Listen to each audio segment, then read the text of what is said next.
It's time now for the big story, and as Guy Fawkes Night looms tomorrow, revellers have spent the week public and private fireworks demonstrations. Whilst it's fun for millions, it's also a time of trauma for some older people, and especially pets, who are often terrified by the loud noises produced. Some argue that fireworks are a joyful spectacle which bring people together. Others consider them a dangerous menace and rather polluting into the bargain. So are fireworks a pain in the arse? That's the question posed in our Mark Dolan Tonight People's Poll, the results of which I will bring you in the next hour. But let's get the views now of the voice of common sense on this show, legendary actor and Coronation Street legend Charlie Lawson. Charlie, great to have you back on the programme. Are fireworks a pain in the arse? Do you know, I'm a bad influence on you, Mark, son, so I am, because you wouldn't have dreamt to send pain in the arse a year ago. But anyway, God bless you. I actually love fireworks. I think they're great. My problems are really with the idiots who couldn't care less about where they let them off. We had an incident in Prestbury there a few years ago when several horses were panicked and injured themselves. Yeah. My dogs are absolutely fine with fireworks. I'm a shooter, as you can see, and so that I've had gun dogs, and they're absolutely. They're fine with them. They don't even look. My German Shepherd, Seamus, is fine with them, and so is my Jack Russell. But I think, there's a lot of people who have terrible problems with them, their animals, and I would totally support them. And I would encourage people, fireworks, to do it sensibly.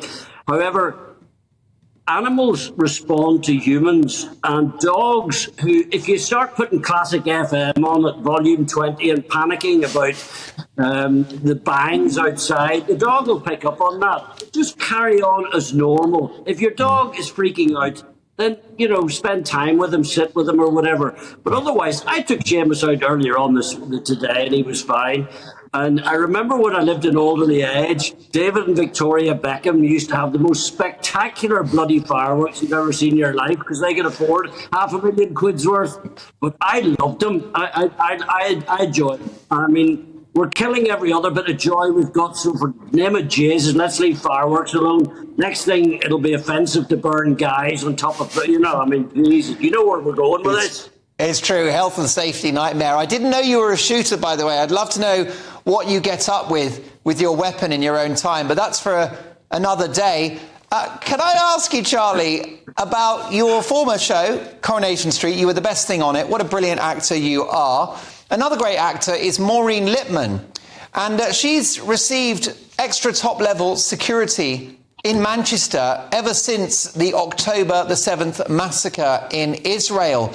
Are you surprised by this? What's your reaction to Coronation Street and ITV giving her more security? Well, I have to say I was slightly amused before I thought about it, because the picture on the Mail Online is of my good pal Dave, who works in security at Granada. He hasn't been brought in by MI6 or anything like that. He's security on the programme and he's always there. However, the sad thing is that Maureen has always been honest enough to voice her opinion. Everybody knows what it is, and she believes in freedom of speech, and she's allowed, and she's allowed to say what she said. However, I'm only too aware of the threats that go around. I get threats all the time from extreme Republicans on Twitter, etc., but I'm kind of used to it.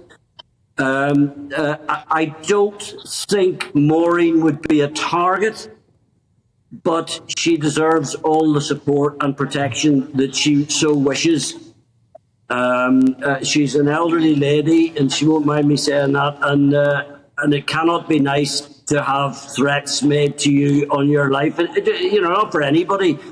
She's a passionate Israeli and Jewish supporter. And she would have my 100% backing. Can I ask you about next weekend, Armistice Day? This is a moment to remember the war dead, and a 2-minute silence, it could be interrupted by protesters. Is that acceptable? No, it's not bloody acceptable at all.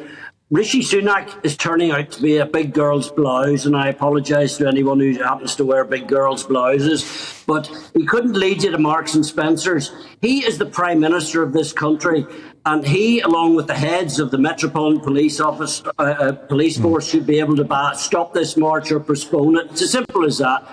And I know for a fact, Mark, that there are an awful lot of veterans from my neck of the woods who are going to London for both Saturday and Sunday. And, and I hope to God it doesn't kick off. But I'm afraid to report to you, Mark, that this afternoon, early evening in Rochdale, at the Cenotaph in Rochdale, there have been poppy wreaths destroyed and Palestinian flags put all over it. So here we go. Do you think our country is limping towards some kind of civil war? Oh, I think it's been limping that direction for a long time, and I fear that I think there are mostly sensible people who support Palestine, and I support their right to march. But as we've seen today, it's starting to get hijacked by those Hamas supporters. And don't friggin' well tell me they're not Hamas supporters. Of course they bloody are. So we just have to be very careful. Unfortunately, we've caught the police at a very bad time. They've managed to back themselves into a corner since BLM and COVID and all the rest of it. And now they're starting to have a go at veterans. And I would be a big fan of Norman Brennan. And I understand his support. And I grew up supporting the police as a young man in Northern Ireland. But they've backed themselves into a ridiculous corner where they don't know which end their arse is at all. And, they are becoming, I regret to say, a laughingstock.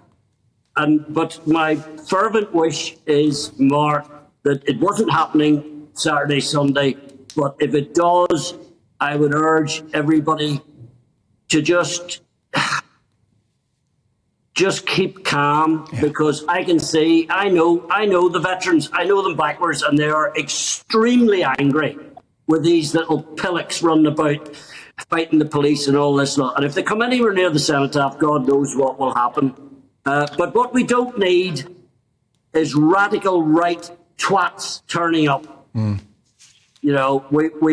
veterans will be there, and they're perfectly capable of voicing their opinion, and police helping to protect our sacred monuments. And I wish them all the very best. And if I wasn't in Aberdeen next Saturday doing an evening with Charlie Lawson, here we plug, I would be down there in London standing by them. Charlie, we wish you well. I look forward to having a pint at some point. We must get you into the studio. Charlie Lawson, do book tickets to hear him, a really entertaining and compelling guy, as you've just discovered. Apologies to anyone offended by the choice language, either Charlie's or mine.